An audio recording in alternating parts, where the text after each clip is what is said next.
আমরা সবকিছু করতে হবে কোরআন সুন্নাহ অনুযায়ী। কি বলে ঠিক না? নামাজ পড়তে হবে কি অনুযায়ী?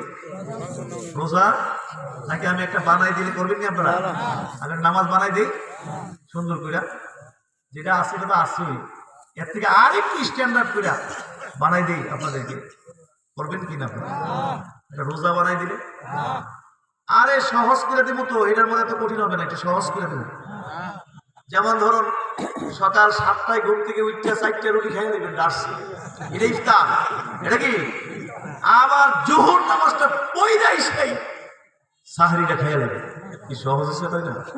এই সামনে রোজা আইতেছে, রাখবেন কিন্তু রাজি আছে?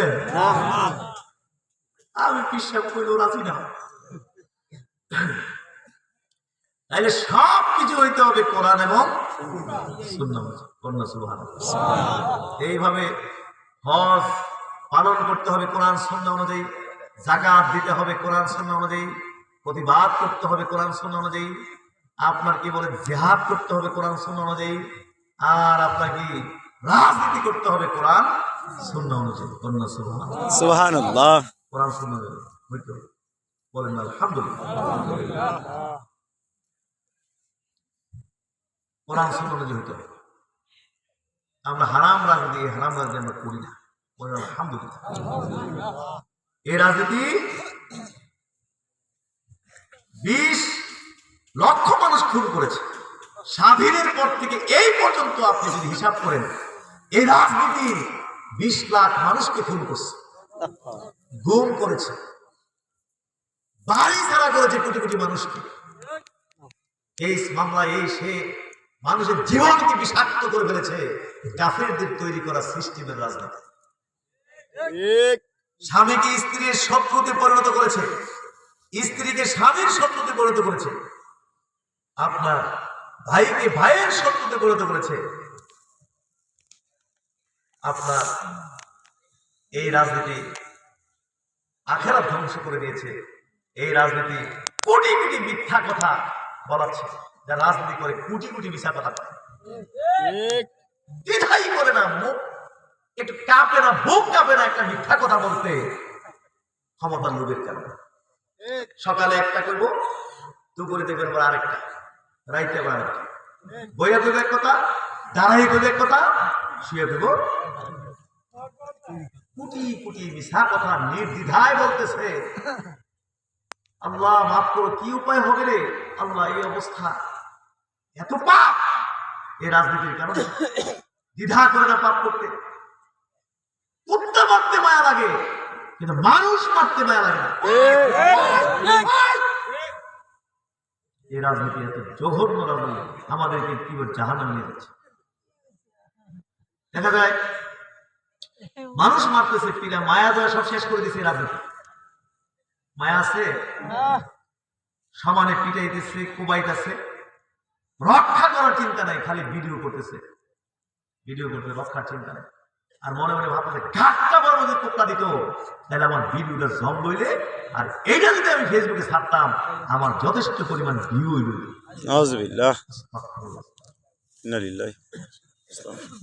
এই দেশে বাস করতে পারবে না, এই রাজনীতি চলতে থাকে।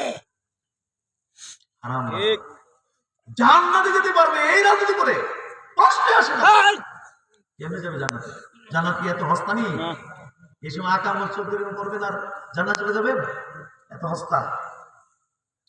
এই জন্য আমি অনুরোধ করবো, আলেমরা আমাদেরকে আমি অনুরোধ করবো, বিশেষ করে যে সমস্ত আলেমরা এই হারাম রাজনীতি করতেছেন, আব্রাহাম লিঙ্কনের উম্মত, আব্রাহাম লিঙ্কনের দালালি করতেছেন, কাফেরদের দালালি করতেছেন, আমেরিকার দালালি করতেছেন। দালাল তো সবাই, দালাল সবাই না।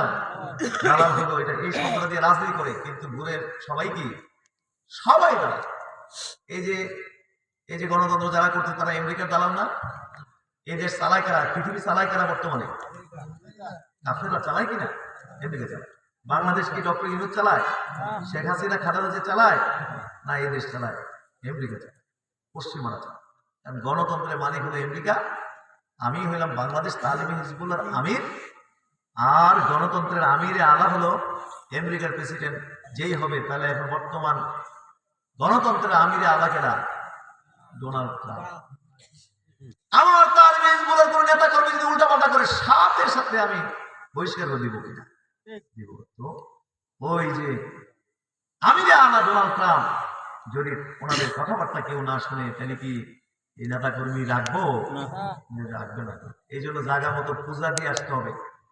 ওই যে আমাদের ডক্টর ইউনূস সাহেব, বিএনপির মির্জা ফখরুল ইসলাম আলমগীর, জামাতের তাহের, এনসিপির অনেক নেতা কর্মী নিয়া, আপনার অনেক নেতা কর্মী নিয়া ওই যে গেছে না কয়েক মাস আগে পূজা দিয়ে তো আমেরিকারে দিতে হবে। চালায় তো তারা, চালায় পৃথিবী, চালায় তারা। তারার বাইরে চলা পৃথিবী চলবে না। জোরে তো নামাজ হবে। তাহলে এইভাবে কাফেরদের দালালি করছে। এই দেশে কে কখন আসতে পারবে আসতে পারবে না সব সিদ্ধান্ত তাদের হাতে। তারেক জিয়া আইতে পারবো পারবে না, কবে আইতে পারবো কবে আইতে পারবে না, অমুক তমুক সব কিছু, এগুলো সব নিয়ন্ত্রণ হলো ওদের। জোরে কোন এ সারা পৃথিবী রাত করে। জোরে কোন নাউজুবিল্লাহ। সুতরাং এই জন্য আমি হুজুরদেরকে বলেছি, প্লিজ আপনারা হারাম রাজনীতি করেন না, আর আমেরিকার দালালি করবেন না, আর কাফেরদের দালালি করবেন না। নির্বাচন কমিশনের কাছে দরখাস্ত করেন আপনাদের নিবন্ধনটা বাতিল করার জন্য। দয়া করে কাইটে লয়েন নিবন্ধন, আপনার নিবন্ধন তারা কাটবে, এর আগে আপনি কাইটে লয়েন। যে কম যে আমি আর দালালি করবো না, আমেরিকা কাফের দালালি করবো না, কারণ কবরে গিয়ে উপায় থাকবে না। সুতরাং দয়া করে কেটে লয়ে যত হুজুর আছে কেটে লয়ে করে কাইটে নিয়ে আসেন। এরপরে আমরা দাওয়াতি কাজ করবো। যারা দুনিয়াদার সংগ্রহণ করতেছে, আওয়ামী লীগ, বিএনপি, জাতীয় পার্টি, এনসিপি বা ইসলামী শব্দ নাই যাদের নামের সাথে, তাদেরকে আমরা বুঝাবো, দেখেন এগুলো আমেরিকার দালালি, পশ্চিমাদের দালালি, কাফেরদের দালালি। আপনাদেরও মরতে হবে, দুনিয়া অল্প দিনের, ছাড়েন এগুলো। আসেন আল্লাহ রসুলের তরিকা রাজনীতির উপরে চলে আসেন। তাইলে আমরা 2 কোটি হুজুর যদি 20 কোটি মানুষকে বন্টন করে ফেলি, তাহলে তো জন প্রতি 20 জন করে পড়বো। আমার বন্টনকে 20 জন যদি পড়ে, বিএনপি হোক, আওয়ামী লীগ হোক, 20 জন, এদেশে জনগণকে কি বুঝাই শোনাইয়া আমরা কি এই যে কাফেরদের তরিকা থেকে ফিরাইয়া আল্লাহ রসুলের তরিকা আনতে পারতাম না? পারবো কিনা? 2 বছর লাগবে, নাহলে 5 বছর লাগবে, নাহলে 10 বছর, নাইলে নূহ আলাইহিস সালামের মতো 950 বছর লাগবে। কিন্তু আমাদের কাজ হলো সুন্নতের উপরে থাকা। আমাদের কাজ হলো কিসের উপর থাকা? সুন্নতের উপর। তাইলে দেখা যাবে যে একদিন যখন আমরা দাওয়াতি কাজ করব, দেখা যাবে যে সব মাশাআল্লাহ ওই সমস্ত মানব রচিত তন্ত্র মন্ত্র মতবাদের উপরে পেশাব করে দিয়ে এগুলোকে বর্জন করে ইসলামের উপরে চলে আসে। আর যতদিন পর্যন্ত মুসলমান মানব রচিত এই সমস্ত মতবাদগুলোকে প্রত্যাখ্যান করতে না পারবে, ততদিন পর্যন্ত মুসলমান মুক্তি পাবে। এই গোলামি করে যেতে হবে, কিয়ামত পর্যন্ত গোলামি করে যেতে হবে, যতক্ষণ এই সিস্টেমের ভিতরে ঢুকতে থাকবে। এগুলো দিয়ে দলাদলি লাগাইছে। কি দলাদলি লাগাইছে কিনা বাংলাদেশে? দলাদলি, এই পার্টি সেই পার্টি মিললে এই যে দলাদলি, আল্লাহ কি পরিমাণ লাগাইছে। এরকম করে লাগাই রেখে দুর্বল করে শাসন করতেছে। শাসন করতেছে। আপনারা কি মনে করেছেন যে আওয়ামী লীগের নিবন্ধন বাতিল করে দেবে? পাগলের মাথা খারাপ হয়েছে। যেখানে জামাতের বিরুদ্ধে এত জঘন্য অভিযোগ,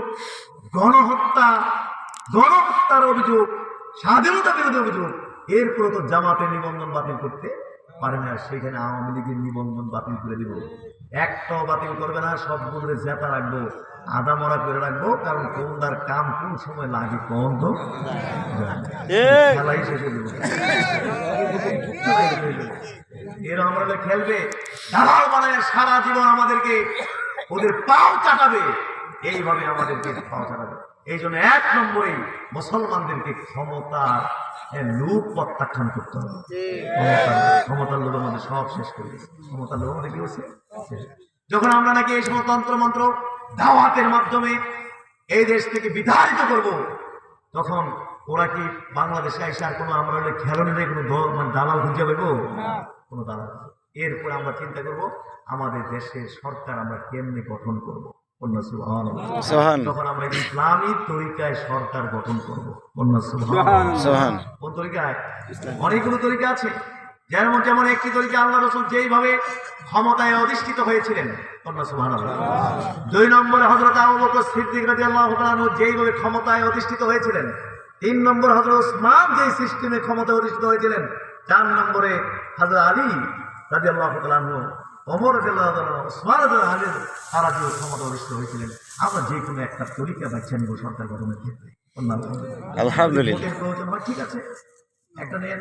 ওসমান রাদিয়াল্লাহু তাআলা আনহু যেভাবে নির্বাচিত হয়েছিলেন, ওমর রাদিয়াল্লাহু তাআলা আনহু শূরা কমিটি বানাই দিয়ে গেছে, তারা যাকে বেশি ভোট দিবে সেই হবে খলিফা। এই ওসমান হয়েছে, তবে জনগণের ভোটে না, আমাদের লোক ছাড়তে হইব, ভোট দেওয়ার লোক। আমরা মনে করে খাইছি, আবার একটা ভোট দিছি মানে মনে হয় যেন মঙ্গল গ্রহে গেছি আর কি। এটা না দিলে মনে হয় যেন করে মানে পাতালে গেছে গেছি, আর দিতে পারছি মনে হয় যেন আরে বাপুরা। ওই দিন আমার একজন বলছে ওই যে ভোট দেওয়া যাবে কিনা, তা আমরা কারে ভোট দিব এই জিজ্ঞেসে। আমি বলছি আবু হানিফা রাদিয়াল্লাহু তাআলা। আরে আবু হানিফা কারে ভোট দিছে? আমার নবীজিকে কে ভোট দিছে?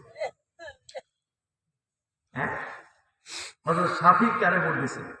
হ্যাঁ, 100 বছর আগে কি আসিল ওটি? এই বড় বড় কারে ভোট দিছে? হাজির, কথা শেষ। ভোট 10,000 লোক, মনে করেন 10,000 লোক সারা বাংলাদেশ থেকে, যারা 1 নম্বর শিক্ষিত, চরিত্রবান, আল্লাহওয়ালা, দুর্নীতি মুক্ত, তাকওয়াদার, মানুষের দয়াশীল, কর্তব্যশীল, রাজনৈতিক প্রজ্ঞা রয়েছে, মানুষ চালাইবার মতো, একটা উপজেলা চালাবার মতো, রাষ্ট্র চালাবার মতো ক্যাপাসিটি আছে, তার সেই জ্ঞান প্রজ্ঞা আছে, এরকম 10,000 লোক দিয়ে একটা কমিটি করে তারা ভোট দিয়ে বাংলাদেশের মধ্যে 1 নম্বর শিক্ষিত যোগ্য যে তাকে ভোট দিয়ে নির্বাচন করে দিবে, ওই প্রেসিডেন্ট। প্রেসিডেন্ট নিজেই জানবে না আমি যে প্রেসিডেন্ট হয়েছি। প্রেসিডেন্ট হয়ে গেল, শেষ, প্রেসিডেন্ট হয়ে গেছে। এখন আর কোন নির্বাচন নেই, এখন হবে মনোনয়ন। জোরে গণের পরই হবে কি মনোনয়ন। মনোনয়ন এই তারাইল উপজেলা থেকে যে সবচেয়ে 1 নম্বর শিক্ষিত, চরিত্রবান, আল্লাহওয়ালা, দুর্নীতিমুক্ত, মানুষের প্রতি দয়াশীল, মায়াশীল, দায়িত্বপরায়ণ, ক্যাপাসিটি আছে মানুষ চালাবার মতো ইত্যাদি কোয়ালিটি দেখে এই তারাইলবাসীকে জানাই দেবে উনি হইল আপনাদের এমপি। তাইলে তারাইলের মানুষ যোগ্য নেতা পাবে। কিভাবে যোগ্য? আর যদি ওই যে কাফের যে সিস্টেম হয়, পিরামিড সিস্টেম, তাহলে দেখা যাবে যে যার বেশি শক্তি বেশি, টাকার জোর বেশি, গুন্ডা বাহিনী পালে বেশি, মদখুর পালে বেশি, তারা গিয়ে কেন্দ্র দখল করে একজনের পিটাইয়া মাইরা একজনের পাশ আরেকজনের হয়ে যাবো। তখন দেখা যাবে সমাজের সবচেয়ে নিকৃষ্ট যারা গুন্ডা পান্না যারা, তারাই হবে সমাজের নেতা, আমাদের নেতা। কি বলে? পাশ করার পরে বলবে নেতা কর্মীদেরকে, খবরদার আমার কোন নেতা কর্মী যেন আর কেউ অন্যায় না করে। নেতা কর্মীরা হুঙ্কার দিবে, ও কি কষ্ট করে পাশ করে আনছি, বুঝলে গেছেন কেউ হনি, নীতিগিরি দেখান, তাহলে ঠিক আছে, আগামীতে কেমনে পাশ করে এটা আমি দেখতে দিব। পরে এমপি সাহেব বলছে, যা কইছি ভুল হয়ে গেছে, আল্লাহ হচ্ছে মাফ করে তো, যা মন চায় তা করে। জীবনে ইনসাফ করতে পারবে। ইসলামের সিস্টেমে যদি এদেশে সরকার গঠন হয়, এদেশে একটা মানুষের খুন হবে না, সুবহানাল্লাহ। 1 ফোঁটা রক্তপাত হবে না, দুর্নীতি হবে না, সুবহানাল্লাহ। কেন ডিসি, আমাদের কিশোরগঞ্জের ডিসি মহোদয়, ওনারে কি আপনারা কিশোরগঞ্জের মানুষ কি ভোট দিয়ে নির্বাচিত করে ডিসি বানাইছেন নাকি? ইউনূস সাহেবরে, ওসিকে, এই যে আমরা মানে কি সচিবরা কি ভোটে সচিব হয়? আপনার মন্ত্রী পরিষদ পর্যন্ত মনোনীত, সব মনোনীত, খালি শয়তানি একটা জায়গার মধ্যে এই একটা লাগানো গেছে 12 তারিখে গেছে, এটা লাগানো 6 তারিখ, এই লাগাও, এটা নির্বাচন না, এটা খুনাখুনি দিয়ে বসেছে। পরিমাণ খুন হয় আল্লাহ ছাড়া কেউ জানে না। এই যে গেছে তো একটা, তো একজনে তো বাইরে হয়েছে, হাদি, কি হাদি না মাইরা ফেলছে, আরো মানে কি বলছে, আরো বলছে যে আরো কয়েকজনের নাকি মেরে ফেলে। কত মারে মরে এই নির্বাচনকে কেন্দ্র করে আল্লাহ ছাড়া কেউ জানে না। কিন্তু ইসলামিক সিস্টেম যে সরকার গঠন হয়, একটা মানুষ এই দেশে খুন হবে না, ঠান্ডা মাথায় এই দেশের উন্নয়ন হবে। তোমার টেন্ডারবাজি থাকবে না, পার্সেন্টেজ থাকবে না, এই থাকবে না, সেই থাকবে না, কিচ্ছু থাকবে না, পানির মতো চলবে। এই জন্য আমাদেরকে প্রথমে ক্ষমতার লুপ সাফ করবে। ওই যে আল্লাহ রাসূল করেছে, তোমরা ক্ষমতার লুপ করবে। আমার কথা শেষ, কষ্ট যাচ্ছে নাকি আপনাদের? কষ্ট নেই, আমরা হক কথা শুনতেও কিন্তু আপনার সহ্য ক্ষমতার প্রয়োজন। আমরা কিন্তু হক কথা করি, আমরা আমরা ফুরফুরা সালসালা সবচেয়ে বাংলাদেশের মধ্যে হক কথা কই, বলেন আলহামদুলিল্লাহ। আলহামদুলিল্লাহ। আমরা এই দলাদলি রাজনীতি করি না। যারা এই রাজনীতি করবে তারা জীবনে হক কথা কইতে চাবে। তার দলের যা সব হক, তার দলের সব কি, এই যে দেখেন না তাদের যারা নাকি এই সময় পূজা টুজা করছে, যে সমস্ত হুজুররা, তাদের অনুসারী, তাদের দলের যারা পূজারী, তারা কি কেউ প্রতিবাদ করছে? তারাও সমানে কাফের হয়ে গেছে, গোটা জাতি কাফের হয়ে গেছে। আমাদেরকে তো আমরা এই পীর পূজা করি, আর কে পীর পূজা করলো? এই যে এখন যে কোরআন হাদিস শুনতেছেন, এটাই পূজা করতেছেন না, পূজা করে। তারা বলে, তারা করে নেতা পূজা, তারা করে আমির পূজা, তারা করে সভাপতি পূজা, এমপি পূজা করে, যা নির্দেশ করে তাই মানে। যদি কয় যে যা গাড়িটা ফিরে দিয়ে আস, এই পূজারীরা গিয়ে সমানে গাড়ি ভেঙে গেলায়, যাই করে হরতাল কর, নেতাকে হরতাল কর, ওই পূজারীরা হরতাল করে যেইগুলো আকাম কুকাম হারাম কারাম যা আছে যা নির্দেশ করে সব মানে। কিন্তু আমাদের মুরিদরা কি এরকম করে ধরে নাকি? তারা পূজারী না, আমরা নাকি আমার কাছে আইলেও দিন শিখলো, আইলে দিন শিখলে নাকি পীর পূজা হয়ে যায়। এটা পীর পূজা না, বরং তারা নেতা পূজা করতেছে, তারা এই পূজা সেই পূজা তারা করতেছে। দয়া করে ইসলামকে আর নষ্ট করেন না, বিকৃত করেন না।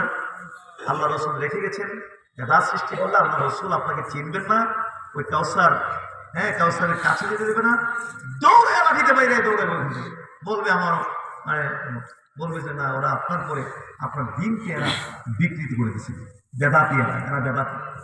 আমাদেরকে তো বেদাতি, আরে মিলাদ কিয়াম নামাজের পরে দোয়া ইত্যাদিতে জানেনি কি বেদাত। আপনার এটার মধ্যে এত ইমার্জেন্সি। কিশোরগঞ্জ শহরে মাহফিল করতে এত কষ্ট হবে কেন? কেন কষ্ট হবে?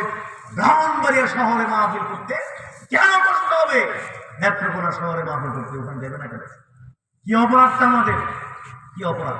মিলাদ কিয়াম, এই মিলাদ কিয়াম মুক্ত হইলে কি একের কিশোরগঞ্জ শহরে ইসলাম কায়েম হয়ে গেছে গা?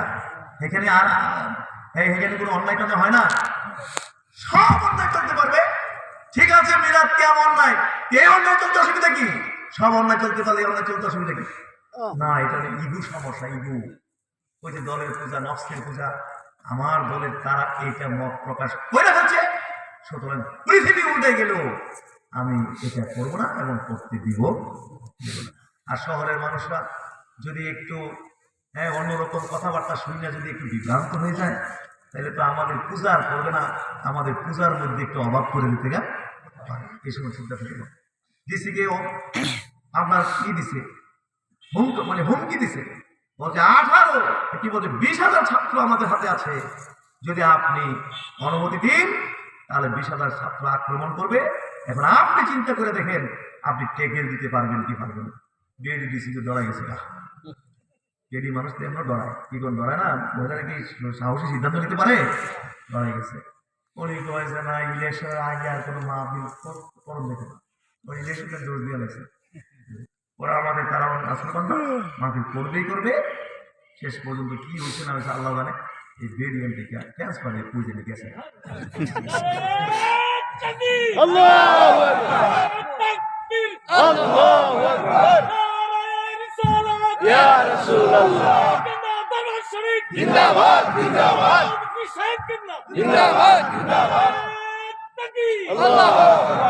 অথচ এই কিশোরগঞ্জ হল সোনাকান্দা দরবারের সবচেয়ে ঘনিষ্ঠ একটি জেলা।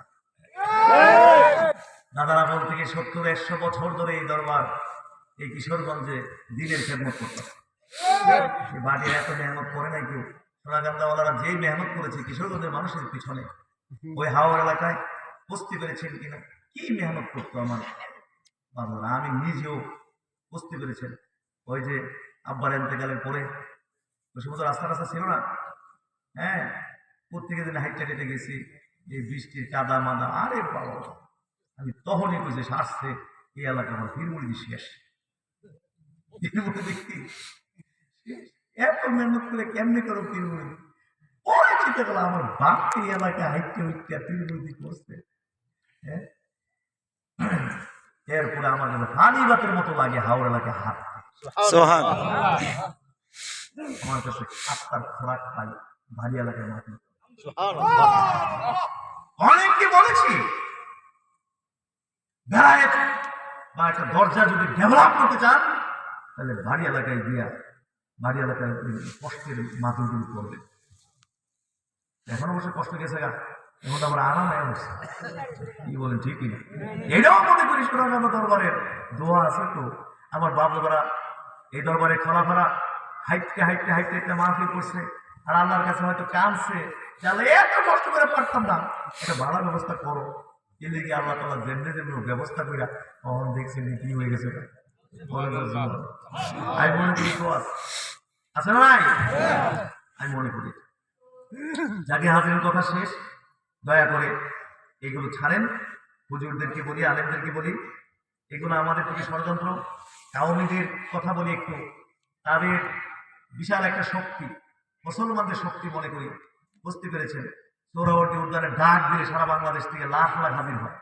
একটা শক্তি, ধরলাম একটা শক্তি, কিন্তু শক্তিটা টার্গেট করেছে যেটা শেষ করতে হবে। এই জন্য সমানে নিবন্ধন দিতেছে তাদের। আসল কেটা কেটা নিবন্ধন নিবা, হ্যাঁ, মানে অর্থাৎ লাগাইতেছে আর কি, লাগাই কামড়া কামড়ে লাগাইতেছে। দেখবেন এক সময় ডাক দিলে কুত্তাও যেত না। এখন কিন্তু একজন একজনের কাফের কুফের করতেছে, বুঝতেছে কি মাইরা হতে চাইতেছে, জব করলে তো চাইতেছে একজন একজন। তো এটা যদি আরো 10 বছর চলতে থাকে, আরো 2-3 মাস টাকা নিবন্ধন দেয়, তাইলে তো ডাক দিলে কুত্তাও ডাক যাইতে হবে। কিন্তু টেকনিক গুলো করে শক্তিগুলোকে ধ্বংস করতে হবে। এই জন্য দয়া করে সমস্ত আলেম ওলামা হুজুরদেরকে বলবো, মাথা গরম করেন না, ক্ষমতা লোভ করেন না, এগুলো ছাইরা দিয়ে চলে আসে। এরপরে যারা দুনিয়াদার তাদের পেছনে আমরা দাওয়াতি কাজ করব, তাদেরকে এগুলো থেকে ফিরাই আইন না আল্লাহ রসুলের তরিকার রাজনীতির উপর আমরা নিয়ে আসবো। তাইলে বাংলাদেশ, তাইলে দুনিয়া আখেরাত সব সুন্দর হয়ে যাবে, আমরাও কামিয়াব হয়ে যাব। তাইলে আমরা নামাজ, রোজা, হজ, যাকাত, হ্যাঁ, প্রতিবাদ, জিহাদ, রাজনীতি করব কার তরিকায়? বলেন আলহামদুলিল্লাহ। প্রতিবাদ করবেন, এইসব প্রতিবাদের নামে শয়তানি চলতেছে। আইন হাতে নেবেন কেন? আপনি জায়গায় জায়গায় মাজার ভাঙবে কেন? আপনি মাজার ভাঙবেন, মামলা করে দেন। কোথাও যদি অন্যায়ভাবে মামলা করেন, প্রশাসন ব্যবস্থা নেই। কিন্তু আপনি নিজে হাতে নিতে গেলে তো সমস্যা কমবে না, সমস্যা আরো কি বাড়বে। আপনি কি মনে করেন 2-5টা মাজার ভেঙে ফেললে মাজার শেষ হয়ে যাবে না? বড় মাজার গুলো শক্তিশালী হবে। এক সময় দাবি আসবে সরকারের কাছে, জঙ্গিরা আমাদের মাজার ভাঙিয়েছিল, সুতরাং সরকারি টাকায় এই মাজার গুলো করে দিতে হবে। আপনি ভাঙছেন টিনের ঘর, সরকার করে দিব বড় বড় বিল্ডিং। কমবে না বাড়বে? কারণ নিজস্ব পদ্ধতি দিয়ে আপনি যদি হাতে নিয়ে কাজ করেন, তাইলে এখানে আমরা মানে লাঠি ভাঙবে কিন্তু সাপ মরবে না। আর যদি কোরআন সুন্নাহর রাস্তায় কাজ করেন, তাইলে লাঠিও ভাঙবে না কিন্তু সাপ কি হবে? মরবে। ঠিক, সাপ মরবে। এগুলো কোনোদিন নাস্তিক 2-5টা কি রাস্তায় পাইছেন আর মাইরা ফেললেন আপনি, কি নাস্তিক কমে যাবো না? বরং সমস্ত নাস্তিকগুলো ঐক্যবদ্ধ হয়ে বলবে যে আমাদের এখন আক্রমণ হচ্ছে, আমাদের সব নাস্তিক ঐক্যবদ্ধ হোক, আসো আমরা মোকাবেলা করি, আমাদের টিকে থাকতে হবে। তখন দেখা যাবে নাস্তিক সব ঐক্যবদ্ধ আরো কি হয়েছে? শক্তিশালী হয়েছে। এই জন্য আল্লাহ রসুল বলেছেন, মানরা মিনকুম মুনকার 3টা স্তর দিছে। একটা প্রশাসনকে দিছে, আরেকটা আমরা আলেমরারে দিছে। বুঝতে পেরেছেন? মুখ দিয়ে পরিবর্তন করা আমাদের দায়িত্ব হলো, মুখ দিয়ে পরিবর্তন করা। এই যে এগুলোর বিরুদ্ধে কইতেছি, মুখ দিয়ে পরিবর্তন বলেন না সুবহানাল্লাহ। হ্যাঁ, আর প্রশাসনের কাজ, হ্যাঁ, প্রশাসন যদি চায় তাহলে শক্তি প্রয়োগ করবে। এখানে যদি গুন্ডা পান্ডা কেউ সব মিল্লা যদি একটা ক্লাব করে নারীবাজি হয়, মদবাজি হয়, আমি গেলে মাথা ফাড়াইলে তারে পেস লাগাই দিয়ে এলাকায় হাজার হাজার মানুষের বিপর্যয় সৃষ্টি করবে, মাথা ফাড়াবে, সব বাইরে বেরিয়ে হবে, কেস মামলা হবে, হ্যাঁ, আরো সমস্যা কি বাড়বে। কিন্তু ওসি সাহেব যদি 20 জন পুলিশ নিয়ে আসে জানালে ক্লাবের ভিতরে পিসি দিয়ে জানালা খুলে দৌড় দিব, ভাও দেখা দেবো, যেটা যার দায়িত্ব তাকে দিয়ে দেবে। আপনি মামলা করে দেন, মামলা করে দিলে প্রশাসনের ব্যবস্থা নেই, আর আপনি পাল্টাপাল্টি এই করবেন না, তারাও পাল্টাপাল্টি এই করবে না, পরে গিয়ে দেখা যাবে যে এগুলো আমাদের এই জন্য আমাদের ইসলামের উপরে থাকলে দেখা যাবে সাপ মরবে কিন্তু লাঠি ভাঙবে না। মন গড়া আবেগ দিয়ে এই সেই বলে করে যদি করেন, তাইলে লাঠি ভাঙবে কিন্তু সাপ মরবে না, সাপ মরবে না। এই জন্য সুন্নতের বরকত আছে, সুন্নতের বরকত আছে না? মুক্তির একমাত্র চাবিকাঠি হলো সুন্নত। সুবহানাল্লাহ। এই জন্য আমাদের এই সোনাগান দরবার হলো সুন্নতের দরবার। বলে কোন আলহামদুলিল্লাহ। এতে আপনারা খুশি নেবে যা? একটা সুন্নতের দরবার পাওয়া মানে বড় নিয়ামত পাওয়া। বলেন আলহামদুলিল্লাহ। আলহামদুলিল্লাহ। এখন বিশেষ করে কোরআন সুন্নাহর ফলোয়ার হইতে হবে, এছাড়া উপায় নেই। ফেতনা চলতেছে তো, এই ফেতনার মধ্যে এক নম্বর কাজ হলো কি, কথা কম কইতে হইব। জোরে বল, কথা বেশি না কম? কম। আল্লাহ রাসূল বলেছেন ফেতনার সময় কথা কম বলা না বেশি বলা, কিন্তু আমরা কম কথা কই না বেশি কই? বেশি কই। চুপ থাকা এটাও প্রতিবাদের একটা মাধ্যম, বলেন না সুবহানাল্লাহ। কিন্তু আমরা চুপ থাকতে রাজি না।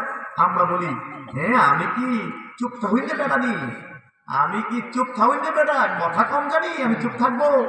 নো নো নো, এটা হয় না। চুপ থাকা এটাও ইবাদত।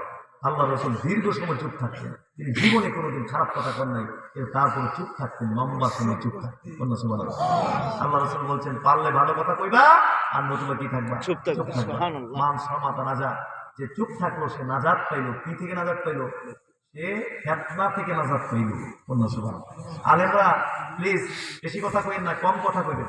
10 মিনিট কর, কিন্তু আন্তাজি মাতাজি কথা কইেন না। এই চ্যানেল, এটা চ্যানেল জাতীয় চ্যানেল চেয়ে আর মারাত্মক।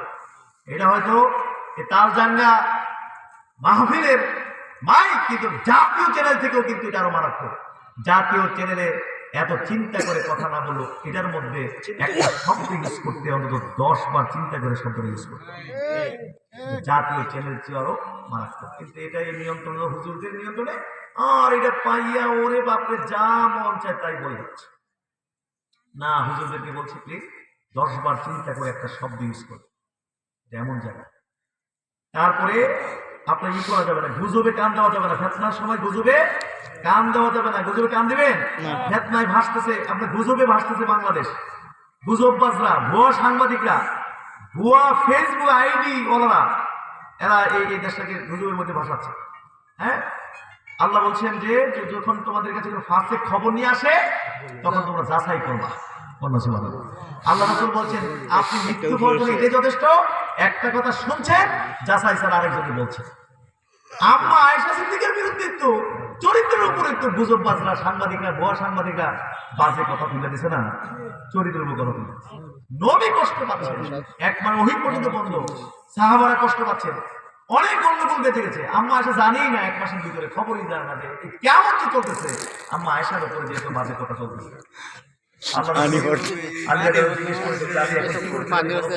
আলী বলছেন যে আপনি একজন নারী, আল্লাহ কি আপনার জন্য নারীর অভাব রাখছেন? আল্লাহ রাসূল ওমর রাদিয়াল্লাহু আনহু জিজ্ঞেস করছেন যে ওমর আমি অবস্থা কি করতে পারি? ওমর বলেন আপনি কি মনে করেন যে আল্লাহ তাআলা কোনো চরিত্রহীনা নারীকে আপনার স্ত্রী করেছেন? বলেন না সুবহানাল্লাহ। এই নিয়ে গন্ডগোল হইতে হইতে আম্মা আয়েশা সিদ্দিকা, আলী তাদের বিশাল কাউ গেঞ্জাম হয়ে গেছিল এই গুজববাজদের কারণে। কিসের কারণে? গুজববাজদের কারণে। দীর্ঘ 1 মাস করে আল্লাহ তাআলা আম্মা আয়েশা সিদ্দিকার চরিত্রের পবিত্রতা ঘোষণা করে সূরা নূরের 10 আয়াত নাযিল করেছেন। সুবহানাল্লাহ। এই গুজববাজরা কি করতে পারে চিন্তা করে। হাজির আসলে আমাদের কথাগুলো বলতে হয় আপনাদের মতো সাধারণ মানুষের সামনে, মুশকিল, এর জন্য কোনো পরিবর্তন না। আমাদের কথাগুলো বলা দরকার ছিল এই দেশের সমস্ত পুলিশদেরকে সামনে রেখা একটা বিশাল হাওরের মধ্যে, ময়দানের মধ্যে সমস্ত পুলিশদেরকে বসাইয়া আমাদের কথাবার্তাগুলো বলা দরকার ছিল। সেনাবাহিনীকে বসাইয়া, সাংবাদিকদেরকে বসাইয়া, সন্ত্রাসীদেরকে বসাইয়া, যারা এই দেশের হত্যাকর্তা এমপিদেরকে বসাইয়া আমাদের কথাবার্তাগুলো বলা দরকার ছিল। তাইলে এই দেশের পরিবর্তন হইত। কিন্তু আপনারা কি দেশে হত্যাকর্তা নাকি? আমরা এই দেশের সাধারণ মানুষ, আপনাদের সামনে কথা বলে যার কারণে জায়গা মতো নক করে না আমাদের কথাবার্তা। এই জন্য হাজার হাজার লাখ লাখ মাহফিল হয়, কিন্তু এই দেশের কোনো পরিবর্তন হয় না। ঠিক। তারা দোষে হুজুরদেরকে যে এত ওয়াজ, তারপরে পরিবর্তন হবে। আর আপনাকে আমি যারা সামনে ওয়াজ করি তারা কি সন্ত্রাসী করে?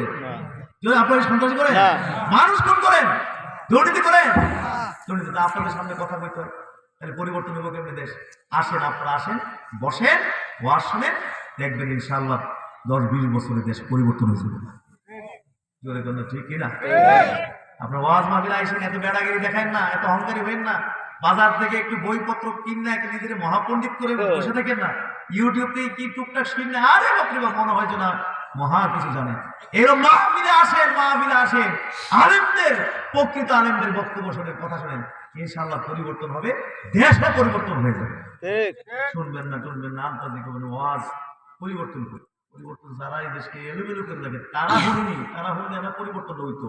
সাধারণ মানুষ হলে কি পরিবর্তন হইব? সাধারণ মানুষ তো ঠিক হয়েছে, তারা তো কি আছে, ঠিকই আছে। বলেন আলহামদুলিল্লাহ। আলহামদুলিল্লাহ। দুঃখিত, অনেক লম্বা হয়ে গেল, কথা আরো ছোট করে ফেলতে চাইছিলাম কিন্তু লম্বা হয়ে গেল। তাইলে আমরা প্রতি ক্ষেত্রে রাসূলুল্লাহর আদর্শ গ্রহণ করব। জোরে কোন কার আদর্শ? রাসূলুল্লাহ। কানা লাকুম ফি রাসূলিল্লাহি উসওয়াতুন হাসানাহ। আল্লাহ বলেছেন তোমাদের জন্য আল্লাহর রাসূলের মধ্যে রয়েছে উত্তম আদর্শ। নাকি আমেরিকার মধ্যে উত্তম আদর্শ রয়েছে? রাশিয়ার মধ্যে, চায়নার মধ্যে, নায়ক নায়িকাদের মধ্যে উত্তম আদর্শ, খেলোয়াড়দের মধ্যে উত্তম আদর্শ। লাকাদ কানা লাকুম ফি রাসূলিল্লাহি উসওয়াতুন হাসানাহ। আল্লাহর রাসূলের মধ্যে তোমাদের জন্য রয়েছে উত্তম আদর্শ। প্রতি ক্ষেত্রে আমরা আমাদের রাসূলুল্লাহ সাল্লাল্লাহু আলাইহি ওয়াসাল্লামকে অনুসরণ করব। রাজি আছি ইনশাআল্লাহ? কথাগুলো ব্রেনে ঢুকছে? একটু ঢুকাই প্লিজ। কয়টা কথা নিতে পারবেন, আমি নিজে জ্বলাইতেছি। একটু নিয়েন, একটু পরিমাণ একটু বাড়াই নিন, একটু কমায় না, একটু পরিমাণটা একটু বাড়াই নিয়েন। তাহলে আমাদের মেহনত, আপনাদের মেহনত, পরিশ্রমটা একটু কি লাগবে? কাজে লাগবে। কাজে লাগবে। আল্লাহ পাক কবুল করো, আমাদের সবাই কবুল করো। বাংলাদেশের উপর খাস রহমত দান করো। মারামারি কাটাকাটি আর একটা খুন চাই না। খবরদার আর একটা খুন হতে পারবে না বাংলাদেশে। এক ফোঁটা রক্তপাত হতে পারবে না বাংলাদেশে। এই বাংলাদেশ সোনার বাংলা হয়ে যায়। আমিন আমিন। চোখ বন্ধ করে ইসমে জাতের একজন নিজেকে আমার কালবেটির মতো অর্জন